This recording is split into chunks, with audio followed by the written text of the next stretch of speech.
ভাই 2026-এ তুই হতে পারিস শেষ। কি বললি তুই এটা? তুই থাকতে তোর বড় দাদা 2026-এ শেষ হয়ে যাবে? কিন্তু আমি 2026-এ কি করবি ভাই তুই 2026-এ? নতুন বছরে 12,000 টাকার গুচির চশমা নিয়ে কামব্যাক করছি। কি বললি? না তুই আরেকবার বল। 1,000 টাকার গুচির চশমা নিয়ে কামব্যাক করছি। দুনিয়া পাল্টে যাবে কিন্তু তুই পাল্টিবি না মস্তান, কোনোভাবেই তুই পাল্টিবি না। গুচির মালিক কিন্তু ফিরাপ হয়ে যাবে। দেখ মস্তান, তুই কি আমাদের গাধা ভাবছিস? 12,000 টাকায় কোথায় রে গুচির চশমা বিক্রি হয়? প্রত্যেকবারেই কি আমরা গাধা সাজবো? ওই চশমা তোকে আমি 1,000 টাকা দিয়ে 4টা এনে দেবো চান্দি মার্কেট থেকে। তুই পাকা ভাবছিস মস্তান? তোর দাদাকে কবে থেকে গুচির মালিক চশমাতে গুচি লেখা শুরু করে দিয়েছে তুই শুধু একটু বল। আর ওটা হচ্ছে গুচির বক্স।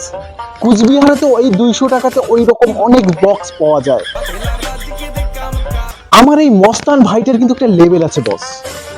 গুচির চশমা পরে গুচির চশমা পরে বাক্সারের লাইটের মাঝখান দিয়ে যাচ্ছে। এই 2026-এ আমি আর আমার ছোট ভাই মস্তান ভাইয়ের তরফ থেকে অনেক অনেক স্বাগত। ভিডিওটা ভালো লাগলে লাইক এবং শেয়ার কমেন্ট করবেন।